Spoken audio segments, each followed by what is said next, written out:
హైదరాబాద్ లో కన్సల్టేషన్ మరియు 3,500 రూపాయల colour Doppler test Avis hospitals లో ఉచితంగా పొందండి. నేను నిద్రపోయాను. ఇటువంటి చదువుకున్న పిచ్చి మొహాలు కూడా ఉంటారా అని, కానీ ఉన్నారు అని అమ్మాయిని చూస్తే తెలిసింది మేడం. ఆ అమ్మాయి నన్ను కలుసుకునే టైంకి 5వ నెల ప్రెగ్నెంట్ మేడం. నిమిషాల్లో తీసుకుంది తను నిర్ణయం ఈ అబ్బాయితో వెళ్ళిపోవటానికి. ఆ అబ్బాయి అంతగా కన్విన్స్ చేసేసాడు. ఆ అమ్మాయికి తినిపించడాల్లో ఏదో కలిపాడంట మేడం. తాగి ఆ అమ్మాయిని కాల్చేవాడంట, స్పృహ తప్పి పడిపోయిన సాడిజం, అంతే సైకోయిజం. అంటే ఫోన్లన్నీ లాగేసుకున్నాడా? ఫోన్లన్నీ లాగేసుకున్నాడు. అసలు అమ్మాయి దగ్గర ఏమీ లేదు మేడం. ఇష్టానికి సైకోయిజం కి తనకి తేడా తెలియలేదంటారా అమ్మాయికి? దాని బిడ్డ నాకు చూసుకోలేదు, అది పడుకోలేదు, లేవలేదు. దానికి అర్థం కాదు సార్, బిడ్డ ఏడుస్తుంటే ఏం చేయాలని. బయటకు వచ్చేందుకు భయపడేంతగా చేస్తాడు అమ్మాయిని. వాళ్ళు ఇంత హింస పెట్టినోడైనా గానీ అబ్బాయి కావాలి, అబ్బాయి కావాలి, అబ్బాయి కావాలి. తల్లిదండ్రులు బిడ్డలకి మధ్యన ప్రేమ చచ్చిపోయింది అనేటటువంటిది కాదమ్మా. తల్లిదండ్రులు ఈ విధంగా ప్రవర్తించడం, ఈ విధమైనటువంటి ఇమోషనాలిటీ చూపెట్టడం is equal to no love అని అనుకోవటానికి కాదు. వెల్కమ్ టు అందమైన జీవితం. నమస్తే డాక్టర్ గారు. నమస్తే జయ గారు. నమస్తే అండి. డాక్టర్ గారు, ప్రోగ్రామ్కి రెగ్యులర్గా మెయిల్స్ వస్తూనే ఉన్నాయి. సో ఒక మెయిల్ని తీసుకున్నాను నేను. హలో హలో, దీపా అండి మాట్లాడేది? అవునండి. అవును అవును, నేను జయానండి, అందమైన జీవితం ప్రోగ్రామ్ నుంచి కాల్ చేస్తున్నాను. ఓకే మేడం, చెప్పండి. మాట్లాడొచ్చండి? మాట్లాడొచ్చు మేడం. రైట్. మీ మెయిల్ చూసానండి రాత్రి. ఓకే. చాలా అంటే చదువుతున్నంతసేపు అసలు నాకు ఏంటిది ఇది ఇలా కూడా జరుగుతూ ఉంటుందా అని అనిపించిందండి. నిజంగా చెప్తున్నాను దీప గారు. ఓకే. సో నాతో పాటు ఇప్పుడు డాక్టర్ గారు కూడా ఉన్నారు, కళ్యాణ్ గారు. నమస్తే సార్. మీరు ఒక్కసారి మెయిల్లో నాకు పెట్టిన విషయాన్ని బ్రీఫ్గా మాట్లాడండి. Okay madam. నమస్తే సార్. అమ్మా దీప నమస్తే అమ్మా. అల్లారు ముద్దుగా పెరిగిన అమ్మాయి జీవితం ఈ రోజు నాశనం అయిపోయింది సార్. ఎటువంటి పరిష్కారం లేదు అనుకునే సమయంలో నేను ఈ ప్రోగ్రామ్ చూసి ఏమైనా ఆసరా, ధైర్యం దొరుకుతుందేమో అని మీకు మెయిల్ చేశాను సార్. తప్పకుండానమ్మా, ప్రయత్నం చేద్దాం సార్. చెప్పండి. ఏమైందంటే ఒక రోజు నేను బాబా గుడికి వెళ్ళాను సార్ ఎప్పటిలాగా. తిరిగి వస్తుంటే ఒక అమ్మాయి అక్కడ కూర్చొని ఏడుస్తుంది. గుడిలో ఏడ్చే వాళ్ళు ఎవరైనా జెన్యున్ కాస్తని ఏడుస్తారనే ఉద్దేశంతో నేను వెళ్ళి ఆమెని ఓదార్చడానికి ప్రయత్నించాను మేడం. ఇంకా ఆమె మనసులో ఎంత వేదన ఉందో, ఏం బాధ ఉందో తెలియదు. నేను ఎవరో తెలియదు, నా ముఖం కూడా చూడలేదు, అసలు నన్ను చూడలేదు, నా ఆకారాన్ని చూడలేదు. నన్ను నీళ్లు కళ్ళలో నిండిపోయినా ఆమె నన్ను పట్టుకొని వదిలిపెట్టకుండా ఏడుస్తూనే ఉంది. ఏ సంబంధం లేని నాకు కూడా అయ్యో ఏంటి పిచ్చి పిల్లలా ఏడుస్తుందని ఒక నిమిషం నేను ఆమెను ఓదార్చే ప్రయత్నం కూడా చేయలేదు. ఏడవని అనుకుని ఎంతకీ ఏడవపోయేసరికి నేను కదిలిస్తే నాకు ఒక్కసారి మీ ఫోన్ కావాలని చాలా తపనతో ఫోన్ కోసం అంత తప్పించే వాళ్ళని చూడలే. ఫోన్ కావాలంటే ఇంకా నేను వెంటనే ఇచ్చేసాను. ఫోన్ చేసుకుంది. వాళ్ళ నాన్నగారు అనేసరికి అమ్మాయి పోన్లే వాళ్ళ నాన్నతో మాట్లాడుతుందని నేను పక్కకు వచ్చి నిలబడ్డాను. నాన్నతో మాట్లాడుతుంది కదా అని. తర్వాత వాళ్ళ నాన్నగారు నాతో మాట్లాడతా అనేసరికి ఆయన నన్ను చాలా ప్రాధాన్యంగా, దీనంగా బ్రతిమాలుకున్నారు. అమ్మ మీరు ఎక్కడున్నారు ఒక్కసారి చెప్పండి, నాకు ఆ లొకేషన్ పంపండి చాలు అని. సరే నేను పంపాను మేడం. ఎక్కడున్నారు ఏంటి అని ఇద్దరు మీరు ఇక్కడే ఉంటారా అని కనుక్కొని వెళ్ళిపోయాను. కాసేపు ఆగి ఆమెను ఓదార్చే ప్రయత్నం చేసి ఇంటికి తీసుకెళ్దామన్నా ఆమె నిరాకరించింది. ఇక నేను వెళ్ళిపోయాను మా ఇంటికి. మళ్ళీ మరోసారి బాబా గుడికి అదే టైంకి వెళ్ళి చూశాను ఏమైనా కలుస్తుందేమో అని చెప్పి. ఓకే అండి. కలవలేదు. అది మాది చిన్న గ్రామము, ఆ చుట్టుపక్కల ఎవరు వచ్చినా మాకు అందరికి తెలుస్తుంది. నాకు తెలియలేదు, ఏంటో వింతగా ఉంది, ఏం సమస్య అనుకుని వదిలేసాను మేడం. కానీ కొన్ని రోజులకి ఆ అమ్మాయి ఏ ఫోన్ నుంచో అయితే చేసుకుందో దానికి తిరిగి నాకు ఆ నంబర్ నుంచి ఫోన్ వచ్చింది. ఫోన్ వచ్చేసరికి అసలు అన్ని పిడుగు లాంటి వార్తలు, నమ్మలేని నిజాలు. నేను నమ్మాలో లేదో అనుకుంటూ కొంతకాలం గడిపేశాను. ఆమె ఎవరితోనో బయటికి వెళ్ళింది. ఆమె ఇష్టపడిందని కూడా నేను చెప్పలేను. జస్ట్ ఎవరితోనో ఏదో తినడానికి బయటికి వెళ్ళింది. అవతల వ్యక్తి ఒక అబ్బాయి ప్రాధేయపడగా బయటికి వెళ్ళింది. ఇద్దరు కలిసి తిన్నారు. ఆ అబ్బాయి ఏమైనా ఇష్టపడుతున్నా ఈ అమ్మాయి నిరాకరించింది. కదమ్మా వీళ్ళు ఒక్క నిమిషం అమ్మా దీప, వీళ్ళిద్దరు ప్రేమికులా అంటే? ఎందుకంటే ఇప్పుడు మనం లేదు సార్, లేదు. ఆ అబ్బాయి ఇష్టపడ్డాడు కానీ ఈ అమ్మాయి నిరాకరించింది. ఓకే ఓకే అమ్మ, ఒకటి దీప, మీకు ఇప్పుడు మీ ఫ్రెండ్ తరపున మీరు మాట్లాడుతున్నారు. ఆ అమ్మాయి మీ ఫ్రెండ్ కూడా కాదు, మీ గుళ్ళో పరిచయమైనటువంటి ఒక వ్యక్తి జాలిపడి ఆ అమ్మాయి యొక్క అంతే. ఓకే, సో మీకు అంతకుముందు పరిచయం జాలి ఫ్రెండ్ కంటే ఎక్కువ బంధంలాగా ఏర్పడిపోయింది ఈ రోజు. అది ఈ రోజు మీరు చెప్పేటటువంటి ప్రతి ఫ్యాక్టు, మీ ఫ్రెండ్ సంబంధించినటువంటి ప్రతి ఫ్యాక్టు యాక్యురేట్గా ఉండటం అన్నది కూడా ఇంపార్టెంట్ అమ్మా. సార్ ఇంకా నేను కొన్ని చెప్పలేకపోవచ్చు సమయభావం వల్ల, కానీ చెప్పే ప్రతిదీ నిజం సార్. చెప్పండి అమ్మా, చెప్పండి సార్. అబ్బాయి ఎంతో ప్రాధాన్యపడగా ఐస్ క్రీమ్ పార్లర్ కి వెళ్ళి ఏదో తిన్నారు. ఆ తర్వాత అబ్బాయి మాట ఇచ్చిన ప్రకారం నేను ఇంకా నిన్ను కలవను అన్నాడు. మాట ఇచ్చిన ప్రకారం ఒక 4 రోజులు ఏమో కలవలేదంట సార్. తర్వాత ఒకసారి ఎదురుపడగానే ఈ అమ్మాయి మరి ఒంటరితనంతోనో ఏమో ఆ సంగతి నాకు అర్థం కాలేదు, కానీ తిరిగి ఆ అబ్బాయిని ఇష్టపడిపోయింది.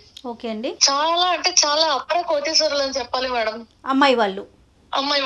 ఓకే, వయసు ఎంత ఉంటుందండి అమ్మాయికి దీప? 22 ఏళ్ళు ఉంటాయేమో మేడం మీరు గుళ్ళో చూసినప్పటికీ. అవును. ఓకే అండి. ఇది కరోనా ముందు ఎప్పుడో జరిగిన సంగతి మేడం. ఓకే. ఆ తర్వాత ఇద్దరు ఇష్టపడ్డారు. పెద్దలు ఒప్పుకునే పరిస్థితి లేక వాళ్ళకి ఒప్పించేటువంటి స్తోమత, జాబ్ ఇటువంటివి ఏమీ లేక వెళ్ళిపోయారు. వెళ్ళిపోయిన తర్వాత ఆ అబ్బాయి ఏదో ఉద్యోగం కోసం వెతుక్కుంటాను, నువ్వు ఫోన్ పక్కన పెట్టు, మీ అమ్మ నాన్న వాళ్ళు మనల్ని ఎలాగైనా పట్టుకుంటారు, నాకు ఉద్యోగం వచ్చే వరకు నువ్వు కాస్త ఓర్చుకో, ఒక చిన్న గది మారుమూల ప్రాంతానికి వెళ్దామని చెప్పి ఏవో చెప్పేసి ఆ అమ్మాయిని ఇంట్లో ఉంచాడు. నువ్వు బయటకు వస్తే నిన్ను పట్టేసుకుంటారు, వెళ్ళిపోతారు.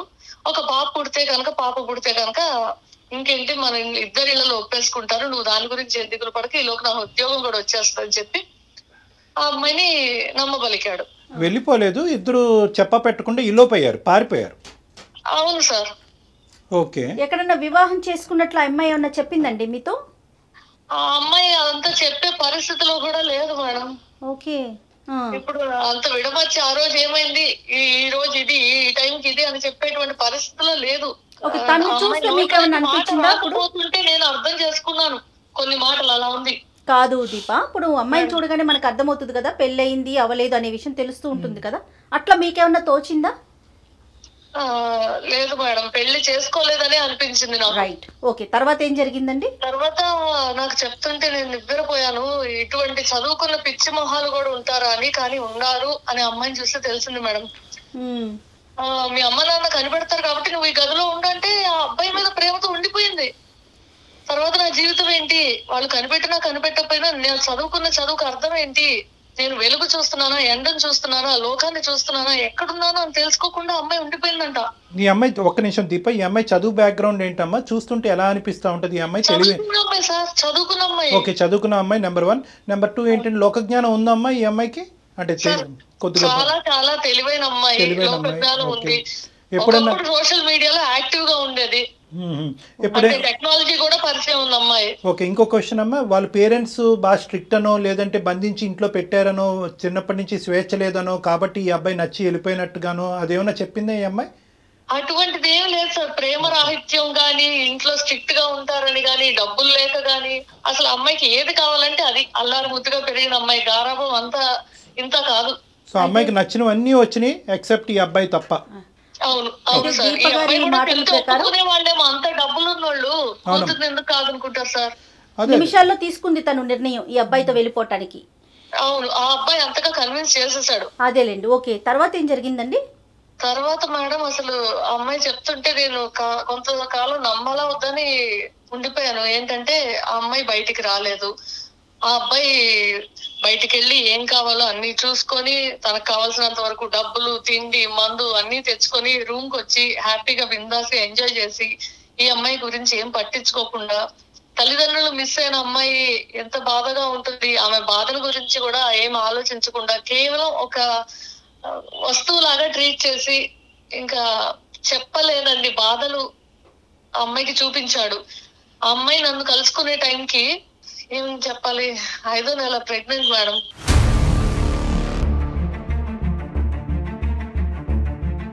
పెళ్లి కాలేదు, ఎవరికి తెలీదు, ఒక మెడికేషన్ లేదు, ఒక టెస్ట్ లేదు. My God. కడుపులో పిండం పెరిగింది అంతే, తిండి కూడా లేకుండా. ఇంకా త్రాసుడు వచ్చి తాగి అమ్మాయిని కాల్చేవాడంట, స్పృహ తప్పి పడిపోయిన సాడిజం అంతే, సైకోయిజం. అటువంటి చేసిన పనులు ఏమి చెప్పకూడదేమో మేడం.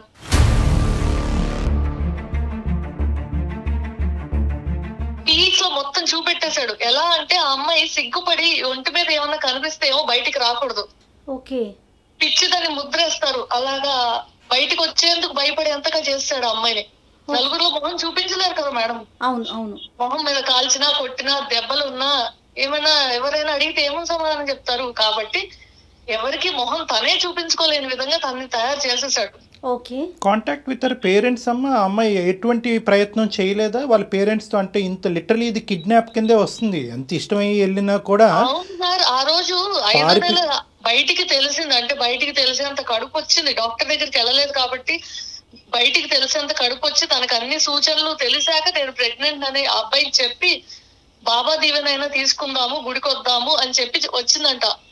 కాదు, ఇంత టార్చర్ పెట్టేటటువంటి ప్రయత్నం చేసినప్పుడు అంటే బేసికలీ ఇక్కడ ఏంటంటే ఇనీషియల్గా ఆ అమ్మాయి ఇష్టపడి వచ్చింది కాబట్టి అది కిడ్నాప్ కింద రాదు, అది ఇష్టపూర్వకంగానే వచ్చిందని అనుకోవటానికి లేదు. ఎప్పుడైతే కనుక ఈ అమ్మాయి టార్చర్ అనేటటువంటిది ఫేస్ చేస్తుందో, బయటపడేటటువంటి ప్రయత్నాన్ని కూడా అతన్ని ఆపుతున్నాడో, ఆటోమేటిక్గా అది కిడ్నాప్ కింద వస్తుంది. ఎందుకు ఈ అమ్మాయి వాళ్ళ పేరెంట్స్తో కాంటాక్ట్ చేయలేదు, ఎందుకు ఈ 5 నెలలు బట్టి ఇంట్లోంచి బయటకు రాలేదు, వీటన్నిటికి ఏమంటదమ్మా అమ్మాయి?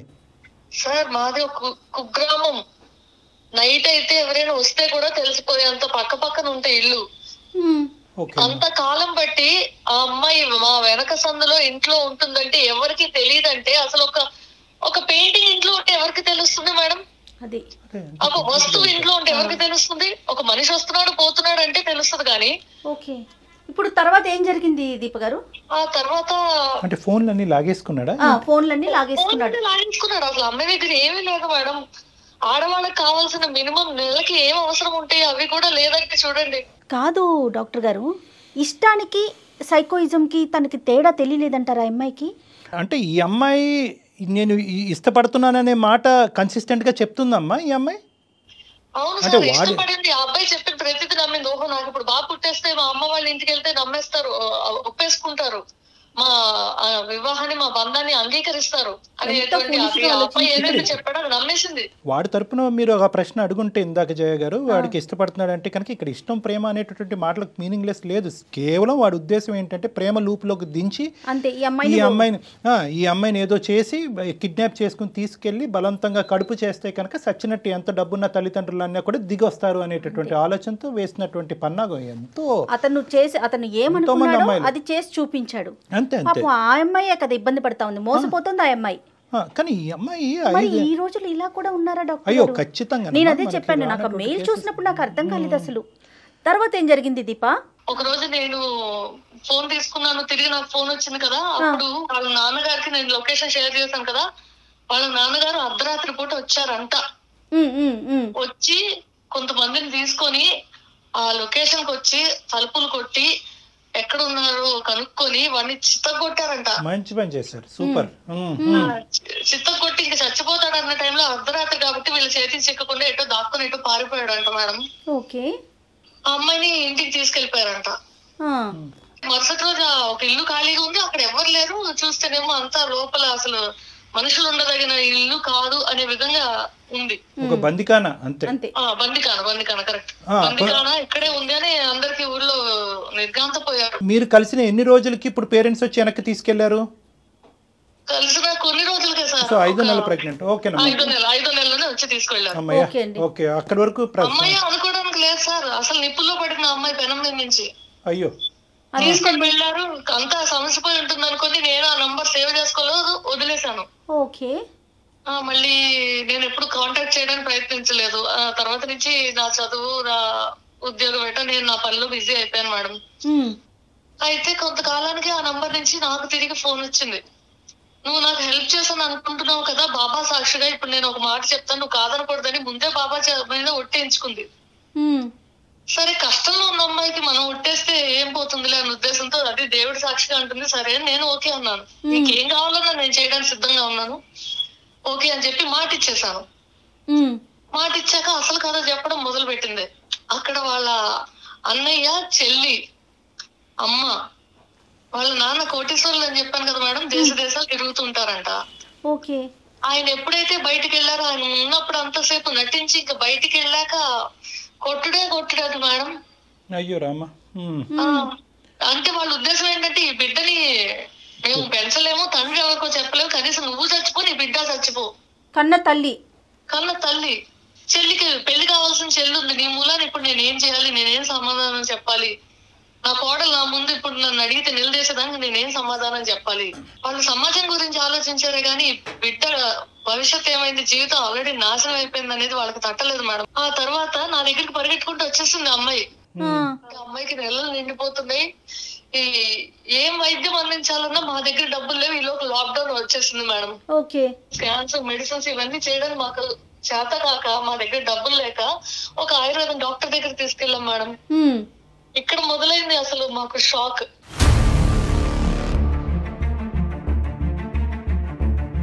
ఆ అమ్మాయికి వాడు తినేదాన్ని తినిపించేదాన్ని ఏదో కలిపాడంట మేడం.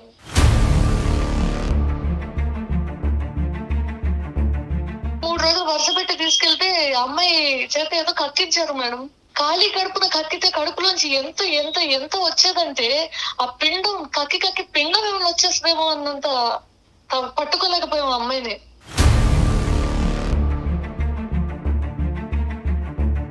మీ దగ్గరకు వచ్చినా కూడా అతని గురించి ఆలోచించేదండి, పేరెంట్స్ గురించి ఆలోచించేదా? అసలు పేరెంట్స్ బాధ పెట్టారనేది తప్ప, నాకు అబ్బాయి కావాలి, ఇంత హింస పెట్టినోడైనా గానీ అబ్బాయిని ఏం నిన్నిచ్చేది కాదు. అబ్బాయి కావాలి. ఒక హిస్టీరిక్ పేషెంట్ కి కక్కాక తగ్గిపోయింది మేడం. ఏమైనా గుర్తున్నాయమ్మా ఆవిడకి? గతంలో జరిగినటువంటి సంఘటనలు అవన్నీ గుర్తున్నాయా ఈ కక్కిన తర్వాత? సార్, కానీ వెర్రి విపరీతం పిచ్చి వాడు కావాలనేటువంటి ఆ విపరీతమైనటువంటి తత్వం అయితే లేదు, ఆ విపరీతమైనటువంటిది లేదు. వయసుకి మించినటువంటి భారాన్ని నువ్వు మోస్తున్నావు కదా సార్. మా ఇంట్లో ఎన్ని మాటలు అంటుంటారో మీరు ఊహించగలరా సార్? అదే అంటే నువ్వు ఎందుకు ఇట్లా చేస్తున్నావు అంటే, రేపు నువ్వు చేస్తే కూడా ఇటువంటి విధంగా మేము ఓకే అని చెప్తాం అనుకుంటున్నావు అని చెప్పేసి ఒకనొక సందర్భంలో అయితే సార్ నన్ను ఇంట్లోంచి కూడా బయటికి గెంటేశారు సార్. కానీ నేను అమ్మాయికి నిలబడ్డాను. కారణం ఏంటంటే, నా ఆరోగ్యం బాగుంది, నా మనస్థితి బాగుంది, నేను ఒక ఆడపిల్లని. ఇంకా ఉద్యోగాలు చేయకుండా పూర్వం ఎలా అయితే ఇళ్లలో కూర్చున్నారో అలా ఉండడమే ఉత్తమం అనిపిస్తుంది మేడం. బయటికి రావాలంటే భయం వేస్తుంది దాని కథ విన్నాక. నేను మిమ్మల్ని కోరుకునేది ఒకటే, ఈ కార్యక్రమం ద్వారా అందరికీ ఒక అవేర్నెస్ అనేది రావాలి.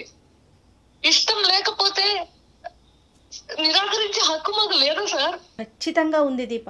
వాడిని ఏం చేస్తే తిరిగి దీని జీవితం బాగుపడుతుంది సార్. అమ్మా దీప, ఇది చాలా దారుణమైనటువంటి పరిస్థితి, మాకే ఎంతో ఇదిగా ఉంది. అలాంటిది నువ్వు ప్రత్యక్షంగా ఇది చూసిన తర్వాత నువ్వు ఎలా ఫీల్ అవుతున్నావు అన్నది మాకు అర్థం అవుతుంది. దాని బిడ్డ నాకు చూసుకోలేదు, అది పడుకోలేదు, లేవలేదు, దానికి అర్థం కాదు సార్.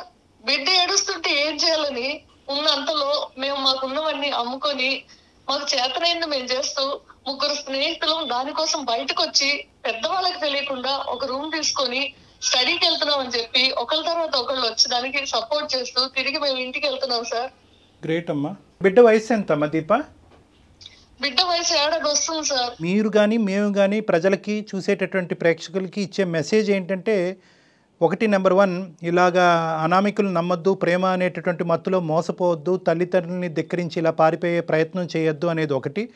రెండోది ఏంటంటే కనుక, మీరు చెప్పేటటువంటి వర్జన్ బట్టి ఇలా విషపూరితమయ్యేటటువంటి పదార్థాలు తీసుకోవటం వల్ల మీ మైండ్ మీ కంట్రోల్లో ఉండదు, మీ బాడీ మైండ్ యాక్సెస్ కట్ అవుతుంది, మీరు ఏం చేస్తున్నారో కూడా తెలియదు అన్నది రెండోది. మూడోది ఏంటంటే, ఎంతకాలం ట్యూషన్లు చెప్పుకుంటూ ఈ అమ్మాయిని కాపాడుకుంటూ ఉంటారమ్మా? ప్రస్తుతం ఆ అమ్మాయి పరిస్థితి ఎలా ఉంది, మానసిక పరిస్థితి ఎలా ఉంది? సార్ ఇప్పుడిప్పుడే కోలుకుంటుంది సార్, కోలుకుంటుంది. కానీ ఇక నేను నా జీవితం మొదలు పెట్టాలి అన్నంత దృఢ నిశ్చయంతో లేదు ఆ పిల్ల. అప్పుడే రాదులే కదమ్మా. వాళ్ళ పేరెంట్స్ని మీరు అందరూ ఒకసారి కాంటాక్ట్ చేయడానికి ట్రై చేశారా? పోనీ వాళ్ళు ఎక్కడుంటే అక్కడ వెళ్ళి డైరెక్ట్ కలవటానికి ట్రై చేశారా? ఈ అమ్మాయికి ఉండేటటువంటి దారుణమైనటువంటి పరిస్థితిని వాళ్ళకి వివరించి చెప్పడానికి ట్రై చేశారా? ఎందుకంటే అది చాలా ఇంపార్టెంట్ అమ్మా. మేము అని తెలియకుండా, ఆ అమ్మాయి తరపున అని తెలియకుండా ఒకసారి ఎవరితోనో వాళ్ళ నాన్నగారితో మాట్లాడించాం. అసలు అమ్మాయి ఉందని రికగ్నైజ్ చేయట్లేదు, తిరిగి ఆహ్వానించడానికి వాళ్ళు సిద్ధంగా లేరు సార్. కానీ ఈ అమ్మాయితో మీరు ఎప్పుడైనా అడిగారా అతని పేరెంట్స్ ఎక్కడ, అసలు అతను ఏం చదువుకున్నాడు, అతని బ్యాక్గ్రౌండ్ ఏంటి, అదేమన్నా చెప్పిందండి ఈ అమ్మాయి? పిచ్చిదానికి ఏమి తెలియదు మేడం. మీరేం కోరుకుంటున్నారమ్మా? అంటే ఈ అమ్మాయి నేను కోరుకునేది ఒకటి, నేను ఎంతవరకు తప్పు చేశాను, ఎంతవరకు దానికి నేను అన్యాయం చేశాను అనేటువంటి స్టేజ్ లో నా ఫ్యామిలీ నన్ను తీసుకొచ్చింది. నువ్వు అస్సలు గిల్ట్ ఫీల్ అవ్వద్దమ్మా. నువ్వు ఒక చాలా చాలా గొప్ప పెద్ద మనసుతో, ఎటువంటి స్వార్థం లేకుండా, ఒక మానవతా దృక్పథంతో ఏ మనిషి కూడా ఇంకో మనిషికి ఈ స్థాయికి హెల్ప్ చేయనటువంటి విధిగా హెల్ప్ చేశావు, అందులో డౌటే లేదు. మంచితనం ఇంకా మిగిలి ఉంది అని చెప్పడానికి మీరే ప్రత్యక్ష ఉదాహరణ దీప. ఎగ్జాక్ట్లీ. ఎక్కడ గిల్టీగా ఫీల్ అవ్వద్దు ఈ విషయానికి. ఆ విషయంలో మీరు గిల్టీగా ఫీల్ అవ్వద్దమ్మా. కానీ అయితే నాకు చిన్న సహాయం చేయండి సార్. ఇకపైన నేను వేయబోయే అడుగు రైట్, ఇటువంటి గిల్ట్ నాకు కలగకుండా ఉండే విధంగా ఏమైనా మీరు సలహా ఇవ్వండి సార్. చాలు. నేను నీ స్థానంలో ఉంటే కనుక I will always try and bond this girl back to her parents. ఇది గుర్తుపెట్టుకో అమ్మా. ఇంతవరకు ప్రేమ చూపెట్టినటువంటి తల్లిదండ్రులకి ఇప్పటికీ ప్రేమ మిగిలుంటాదా అంటే కనుక బహుశా అది కరెక్ట్ కాదేమోనమ్మా. తల్లిదండ్రుల ప్రేమ అనేటటువంటిది ఎప్పటికీ పదిలంగా ఉంటుంది. అప్పుడు జరిగినటువంటి ఆ ట్రామాటిక్ సిచ్యువేషన్లో ఒక ఉన్నతమైనటువంటి కుటుంబం ఈ అమ్మాయి ఇంట్లోంచి పారిపోవటమే కాకుండా ప్రెగ్నెంట్ అయ్యి ఇంటికి వచ్చిందా అనేటటువంటి ఒక భయంకరమైనటువంటి మానసిక పరిస్థితిలో సహించలేక ఆ విధంగా ట్రీట్ చేసి ఉంటారు. అది వాళ్ళకి జీర్ణించుకోవడానికి చాలా టైం పట్టుంటుంది. కానీ వాళ్ళు ఎక్కడుంటారో తెలుసుకోండి. సో ఫస్ట్ ఈ ఇష్యూ ఏదైతే ఒక మానవతా దృక్పథంతో మీరు మొదలు పెట్టారో దీనికి ఒక ఎండ్ పాయింట్ మీరు పలకగలిగితే కనుక ఆటోమేటిక్గా మీ పేరెంట్స్ ఓకే జరిగితే ఏదో జరిగింది, నువ్వు మీ ఆ అమ్మాయిని ఆ విధంగా యాక్సెప్ట్ చేసావు, ఆ అమ్మాయికి ఒక దారి చూపెట్టి బయటకు పంపించావు కాబట్టి నిన్ను మళ్ళీ మేము యాక్సెప్ట్ చేస్తున్నాం అంటే. తల్లిదండ్రులు ఈ విధంగా ప్రవర్తించడం, ఈ విధమైనటువంటి ఇమోషనాలిటీ చూపెట్టడం is equal to no love అని అనుకోవటానికి కాదు. ప్రేమ చచ్చిపోయింది, తల్లిదండ్రులు బిడ్డలకి మధ్యన ప్రేమ చచ్చిపోయింది అనేటటువంటిది కాదమ్మా. ఇవన్నీ ఇమోషన్స్, భావోద్రేకాల మధ్యన జరిగేటటువంటి తాత్కాలికమైనటువంటి సంఘటనల కిందే మనం పరిగణించాం. ఎన్నిసార్లైనా, ఎన్ని రోజులైనా, ఎంత కష్టమైనా కూడా ఆ బాండ్ని, ఆ తల్లిదండ్రుల మధ్యన ఆ బిడ్డ యొక్క బాండింగ్ని ఎస్టాబ్లిష్ చేయవలసినటువంటి బాధ్యత మీ భుజం మీద ఉంది. వాళ్ళ ఇంట్లో ఈ అమ్మాయి అంటే అత్యద్భుతమైనటువంటి ప్రేమ, ఆప్యాయతలు ఉన్నాయి అనేటటువంటిది వీడితో పారిపోక ముందే ఆ అమ్మాయి ఎలా జీవించింది అనేటటువంటి మాటలోనే మనకు అర్థమవుతుంది. ఈ అమ్మాయికి ఒక కాలుకి ఒక ముళ్ళు గుచ్చుకోకుండా, అడగవలసినటువంటి అవసరం లేకుండా అన్ని అవసరాలు ఆ తల్లిదండ్రులు తీర్చారు. ఎటొచ్చి ఏంటంటే ఇటువంటి అనామికతతో వెళ్ళిపోవటానికి వాళ్ళు ఒప్పుకోలేదు. ఈ అమ్మాయి తప్పటడిగేసింది. సో ఇక్కడ మోస్ట్ ఇంపార్టెంట్ థింగ్ ఏంటంటే నా జీవితం ఏమవ్వబోతుంది అనేటటువంటి ప్రశ్నకు ముందు ఈ అమ్మాయి జీవితాన్ని ఏ విధంగా ముందుకు తీసుకెళ్లాలనేటటువంటి ఆలోచనతో మీరు ముందుకెళ్ళండి. దానికి తోడు ఆలోచన, ఆ భయం, ఆ అభద్రతతోనే నేను ఫస్ట్ మిమ్మల్ని కాంటాక్ట్ అయ్యాను సార్. చాలా మంచి పని చేశారు దీప, చాలా చాలా మంచి పని చేశారు. మాకు కాల్ చేసి చిన్న మెసేజ్ నేను చెప్తాను. ఇప్పుడు వరకు మీరు చేసినటువంటి త్యాగం వల్ల ఒక ప్రొటెక్టివ్ కవర్లోకి ఆ అమ్మాయిని తీసుకెళ్ళిపోయారు, గుప్పెట్లోకి వెళ్ళిపోయారు. లిటరలీ ఏంటంటే ఆ అమ్మాయి మీ కూతురులాగా ఫీల్ అవుతున్నారు. మీరు మీ ఫ్రెండ్ లాగా కూడా కాదు, ఒక స్నేహితురాల్లా కాదు, నా కూతురులా ఫీల్ అవుతున్నారు. అంత బాండింగ్ ఏర్పడింది. ఆ అమ్మాయి బాధ చూసి విని ఆ చేతుల్లో పెట్టినా ఈ చేతుల్లో పెట్టినా మళ్ళీ అదే నరకం ఈ అమ్మాయిని చూడబోతుందేమో అనేటటువంటి అభద్రత మీకు ఉంది. లేదమ్మా, ఎందుకంటే కనుక వాళ్ళ తల్లిదండ్రులు ఖచ్చితంగా ఈ అమ్మాయిని రిసీవ్ చేసుకుంటారు. చెప్పేటటువంటి విధంగా మనం చెప్పాలి, ఈ అమ్మాయి పరిస్థితిని అర్థమయ్యేటటువంటి విధంగా చెప్పాలి. ఒకప్పుడు మీరు చెప్పలేకపోతే నా కాంటాక్ట్ నెంబర్ ఇవ్వండి, నేను ఆ పేరెంట్స్కి నేను కాంటాక్ట్ చేసి ఉన్న పరిస్థితిని నేను వివరించడానికి ప్రయత్నం చేస్తాను. ఆ విధంగా కూడా మనం ముందుకెళ్దాం.